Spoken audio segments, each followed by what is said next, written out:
Audio Jungle.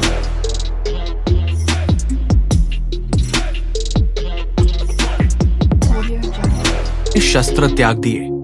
Drona ने अपना धनुष नीचे रख दिया और अपने रथ पर ध्यान की मुद्रा में बैठ गए। उन्होंने अपनी आंखें बंद कर ली और ध्यान में लीन हो गए।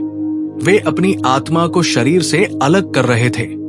उसी समय धृष्टद्युम्न, द्रुपद का पुत्र, वहां आया।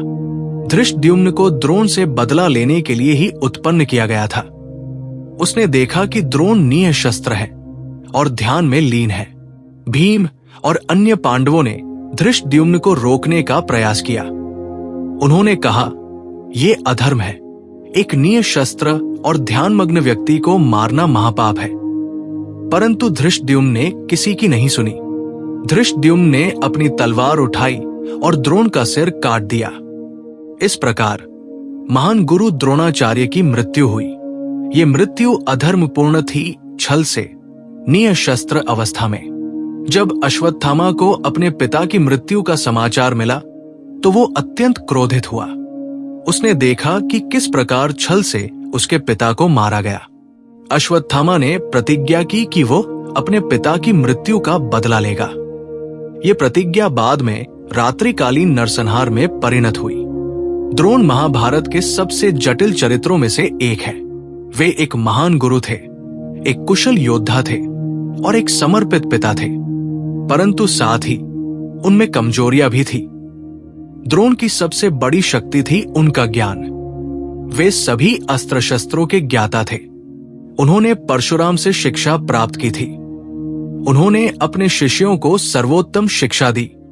पांडव और कौरव सभी ने द्रोण से ही शिक्षा प्राप्त की। द्रोण एक समर्पित गुरु थे। उन्होंने अपने शिष्यों को न केवल अस्त्र शस्त्र सिखाए बल्कि जीवन के मूल्य भी सिखाए। उन्होंने शिष्यों को धर्म, नीति और कर्तव्य की शिक्षा दी। परंतु द्रोण की कुछ कमजोरियां भी थी। पहली कमजोरी थी उनका प्रतिशोध। द्रुपद के अपमान ने द्रोण को इतना आहत किया कि उन्होंने बदला लेने का संकल्प किया। ये बदला उन्होंने अपने शिष्यों के माध्यम से लिया, परंतु ये बदला द्रोण के लिए विनाशकारी साबित हुआ। द्रोण की दूसरी कमजोरी थी पक्षपात। यद्यपि वे सभी शिष्यों को शिक्षा देते थे, परंतु अर्जुन उनका सबसे प्रिय शिष्य था। उन्होंने अर्जुन को विशेष शिक्षा दी।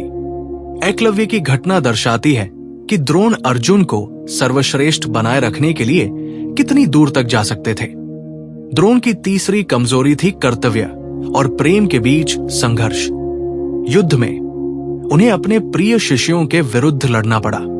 उन्हें अभिमन्यु की रक्षा नहीं कर सके। ये उनकी त्रासदी थी। परंतु द्रोण की एक महानता थी, उनकी मृत्यु। जब उन्हें लगा कि उनका पुत्र मर गया है तो उन्होंने शस्त्र त्याग दिए।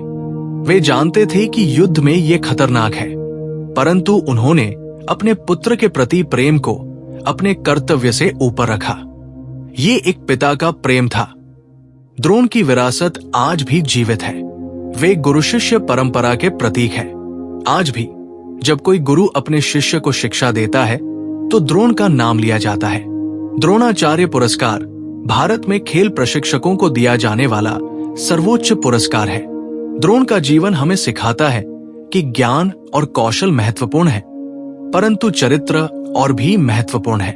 द्रोण एक महान योद्धा थे, परंतु उनकी कमजोरियों ने उन्हें पतन की ओर ले गया। प्रतिशोध, पक्षपात और कर्तव्य प्रेम का संघर्ष, ये सभी द्रोण के पतन के कारण बने। परंतु अंत में द्रोण एक मानव थे, गुणों और दोषों के साथ। उन्होंने अपने जीवन में बहुत कुछ हासिल किया, परंतु बहुत कुछ खोया भी। उनकी कहानी हमें याद दिलाती है कि हम सभी मानव हैं और हम सभी गलतियां करते हैं। तो मित्रों, ये थी गुरु द्रोणाचार्य की कहानी, महाभारत के एक महान गुरु की कहानी। द्रोण एक जटिल चरित्र थे। वे एक महान योद्धा, एक समर्पित गुरु और एक प्रेमी पिता थे, परंतु साथ ही उनमें कमजोरियां भी थी, प्रतिशोध, पक्षपात और संघर्ष। द्रोण का जीवन हमें सिखाता है कि ज्ञान और कौशल महत्वपूर्ण है, परंतु चरित्र और भी महत्वपूर्ण है। हमें प्रतिशोध की भावना से बचना चाहिए, हमें निष्पक्ष रहना चाहिए और हमें अपने कर्तव्य और प्रेम के बीच संतुलन बनाना चाहिए। द्रोण की मृत्यु छल से हुई।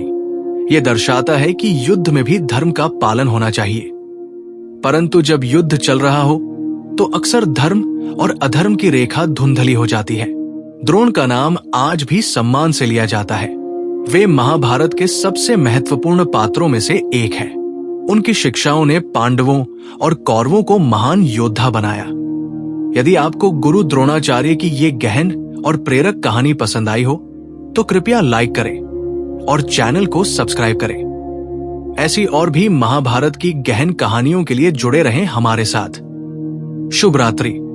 और याद रखें, एक गुरु का स्थान सर्वोच्च है, परंतु गुरु भी मानव है।